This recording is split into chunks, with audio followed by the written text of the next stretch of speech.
Hey, what's up guys, I'm Video, and today I'm going to be bringing you another video. It's going to be, should the Cleveland Cavaliers be favored to come out of the East after this trade deadline? Because as you know, they made tons of trades. They pretty much went out with the old, in with the new type of deal. They made tons of trades, and they are trying to make the finals. I was surprised. I thought they were going to try to blow it up and tank, like kind of expecting LeBron to leave, but they're actually trying to still win the finals.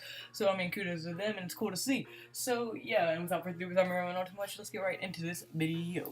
Alright, so a lot of people before this trade deadline were saying Boston has a huge chance to come out of the West, and that in the East, and a lot of people were actually saying they were, and that Cleveland was not favored, and they were saying a whole bunch of weird stuff. Cleveland was playing really bad. It was just a bad time for Cleveland all in general, but now a lot of people are saying Cleveland's back to be favored, as they did address one of their biggest problems, which is defense, as they were able to pick up Clarkson, Nance Jr., and George Hill, and then Rodney Hood, who can help a little bit on defense. And a big reason that they did help their defense out a ton is every single person that they got averages over 1 steal, or at least 1 steal per game, which is absolutely really good. And George Hill is actually known for his defense, so they did address their defense. But even besides Larry Nance, Clarkson, George Hill, and Rodney Hood, those are all people that can score the ball. They can all score very well. Rodney Hood averages 16 points a game. Jordan Clarkson averages 16 points a game, and I'm pretty sure George Hill averages 12, 13, 14 points a game, but he's mostly there for defense and being a veteran leadership. So I mean, that's going to help a ton. But then also another thing that they addressed that they badly needed to was that locker room cancer that they had in Isaiah Thomas. Isaiah Thomas, in every interview, that dude was bashing his teammates, and they don't play defense, they don't practice hard, and I don't know, they're just saying bad things all over, and he was just being in the locker room cancer in my opinion. And then also Derrick Rose was having to take a month-long hiatus. Jay Crowder playing like trash. He said a couple questionable things. And then Channing Frye, well, he's Channing Frye. No one really cares about him. But anyway, so they did have a really bad locker room presence, and then also with them getting rid of Dwayne Wade, it takes away the LeBron and Dwayne Wade best friend kind of connection. As a lot of reports saying Dwayne Wade was taking pretty much all of LeBron's relationships, but before Dwayne Wade came, he had a good relationship with everybody. So I mean, it would be nice to get that distraction out the way. And I do think they will play a lot better without all the distractions on the court, and I really do think that. But I mean, I think their biggest thing that they address is defense. But then again, another big thing, they didn't have to ever get rid of that Brooklyn pick, so they're still going to have a top 10 pick, in my opinion. The pick will probably fall, and you never know how far it could fall. They could still get the number 1 pick, if anything. But just think, this team has, they got younger, so they are alright. So LeBron leaves, obviously they're not going to make the finals, they'll probably barely make the playoffs, but they are much better off. Rodney Hood, a great young 25-year-old. Jordan Clarkson, 25. Larry Nance, 25. And then also, I mean, everybody's going to like Larry Nance. I mean, the dude's father played for Cleveland. I think he was an all-star. He was in a dunk competition. So Larry Nance, his father played there. He has connections to Cleveland. He's going to like playing there.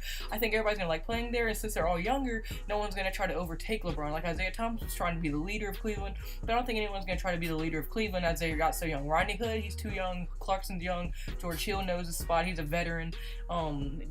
Larry Nance won't try to take a spot, and now maybe they will develop under LeBron, so if he leaves next year, then boom. And then also, I mean, that probably improves the chances of LeBron coming, because I think without making these changes, LeBron had no chance to come back. He was leaving for sure, but now there might be a 10-15% chance he comes back. I'm not saying he will. I still think he leaves, but say they push it to a 6-game series, and they have potential to get someone at free agency, even though they don't have much money.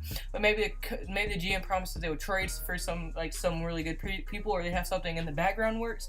Just think about that. Then LeBron might stay. LeBron stays. They build even more chemistry. They're all gelled together. The young guys become a little bit better as they are a year older.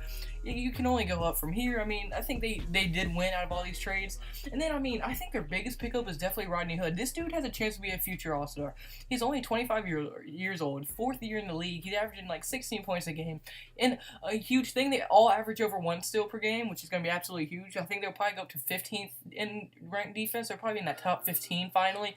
Even if they were in the top, 18, I think they would be able to start winning games. Even yesterday's game against Atlanta, the players didn't play, but you could tell LeBron starting to play harder. The past 2 games, I bet you LeBron knew these trades were going to go down, or at least a lot of trades were going to go down.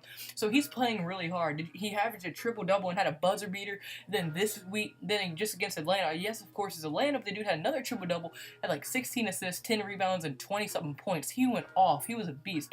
He's playing like playoff LeBron, and playoff LeBron is a beast. I think they're finally flipping that switch. They're going to start playing defense. They're going to start playing offense.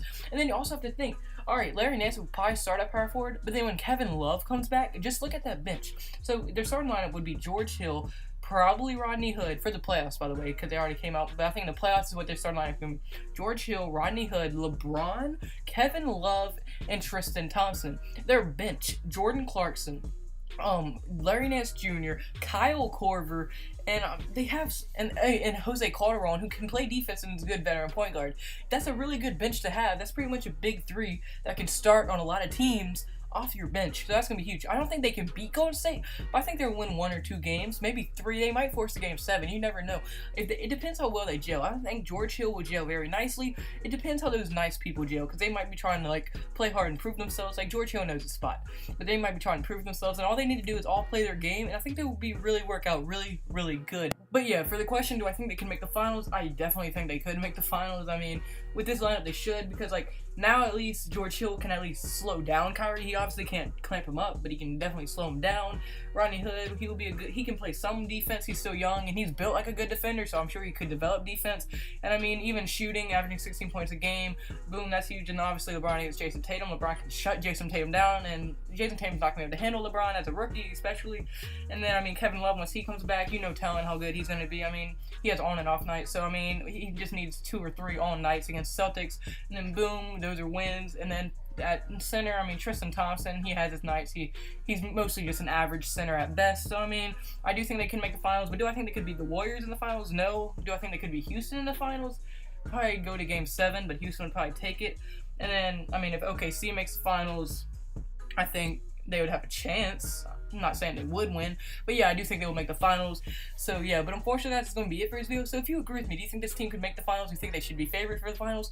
Do you think they won any of these trades? Do you think they got better? Do you think they got worse? Comment all that below. And if you did like the video, 8-point hit like button. It would mean the world to me. And also, it would really, really mean the world to me if you hit the subscribe button. We're at 143 subscribers. Y'all are amazing. I'm blessed to be in this position. Kids, don't think about you either. Never do vegetables. Always eat drugs. Stay safe. Goodbye.